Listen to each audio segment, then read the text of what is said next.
ಹಾಸನ ನಗರದ ಮಸೀದಿ, ಈದ್ಗಾ ಮತ್ತು ದರ್ಗಾಗಳ ಅಭಿವೃದ್ಧಿಗೆ ಹೆಚ್ಚಿನ ಅನುದಾನ ಒದಗಿಸಿ ಅಭಿವೃದ್ಧಿಗೆ ಸಹಕಾರ ನೀಡಿದ ಹಿನ್ನೆಲೆಯಲ್ಲಿ ಪೆನ್ಷನ್ ಮೊಹಲ್ಲಾ ಡಿಎಸ್ಎಂ ಹಾಲ್ನಲ್ಲಿ ಮುಸಲ್ಮಾನ್ ಬಾಂಧವರು ಶಾಸಕ ಸ್ವರೂಪ್ ಪ್ರಕಾಶ್ ಅವರನ್ನು ಸನ್ಮಾನಿಸಿ ಗೌರವಿಸಿದರು. ಕಳೆದ ಹಲವು ವರ್ಷಗಳ ಬೇಡಿಕೆಯಾಗಿದ್ದ ದರ್ಗಾ ಮತ್ತು ಈದ್ಗಾಗಳ ಅಭಿವೃದ್ಧಿಗೆ ಸರ್ಕಾರದ ಜೊತೆ ಚರ್ಚಿಸಿ ಸುಮಾರು 90 ಲಕ್ಷಗಳ ಅನುದಾನ ತಂದು ಹಾಸನ ವಿಧಾನಸಭಾ ಕ್ಷೇತ್ರದ ವ್ಯಾಪ್ತಿಯ ಮಸೀದಿ, ದರ್ಗಾ, ಈದ್ಗಾಗಳ ಅಭಿವೃದ್ಧಿಗೆ ಹಣವನ್ನು ಒದಗಿಸಿದ ಹಿನ್ನೆಲೆಯಲ್ಲಿ ಶಾಸಕರನ್ನು ಅಭಿನಂದಿಸಿದರು. ಈ ಸಂದರ್ಭದಲ್ಲಿ ಶಾಸಕ ಎಚ್.ಪಿ. ಸ್ವರೂಪ್ ಪ್ರಕಾಶ್ ಮಾತನಾಡಿ, ಹಾಸನ ವಿಧಾನಸಭಾ ಕ್ಷೇತ್ರದ ವ್ಯಾಪ್ತಿಯಲ್ಲಿ ಹಲವಾರು ಮಸೀದಿಗಳು, ಈದ್ಗಾ, ದರ್ಗಾಗಳು ಇವೆ.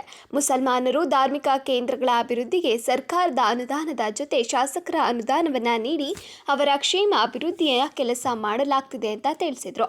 ಮುಂದಿನ ದಿನಗಳಲ್ಲಿ ಇನ್ನಷ್ಟು ಹೆಚ್ಚಿನ ಅನುದಾನ ತಂದು ಅವರ ಬೇಡಿಕೆಗಳನ್ನು ಈಡೇರಿಸುವ ನಿಟ್ಟಿನಲ್ಲಿ ಕೆಲಸ ಮಾಡಲಾಗುವುದು. ಇನ್ನಷ್ಟು ಹೊಸ ಅಭಿವೃದ್ಧಿ ಕಾಮಗಾರಿಗಳಿಗೆ ತನ್ನ ಕೈಲಾದಷ್ಟು ಕೆಲಸವನ್ನು ಪ್ರಾಮಾಣಿಕವಾಗಿ ಮಾಡಿ ಮುಸಲ್ಮಾನ್ ಸಮುದಾಯವನ್ನು ಮೇಲೆತ್ತುವ ನಿಟ್ಟಿನಲ್ಲಿ ಶ್ರಮವನ್ನು ವಹಿಸುವುದಾಗಿ ಇದೇ ವೇಳೆ ತಿಳಿಸಿದರು.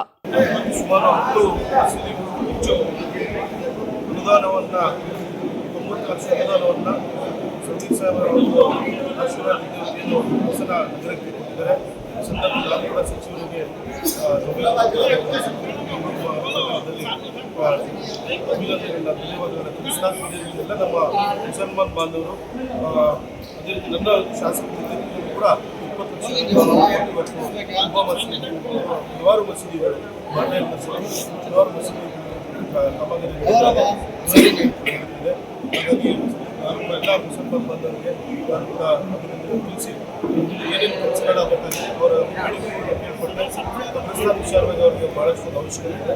ಅದನ್ನು ಕೂಡ ಶೀಘ್ರದಲ್ಲೇ ಕಬ್ರಸ್ತಾನ್ಗೆ ಜಾಗವನ್ನು ಕೊಡಿಸೋಣ ಅಂತ ನಾನು ಹೇಳಿದ್ದೀನಿ. ಈ ಸಂದರ್ಭದಲ್ಲಿ ಎಲ್ಲರೂ ಒಳ್ಳೆಯದು ಮಾಡಲಿಕ್ಕೆ ಶುಭ.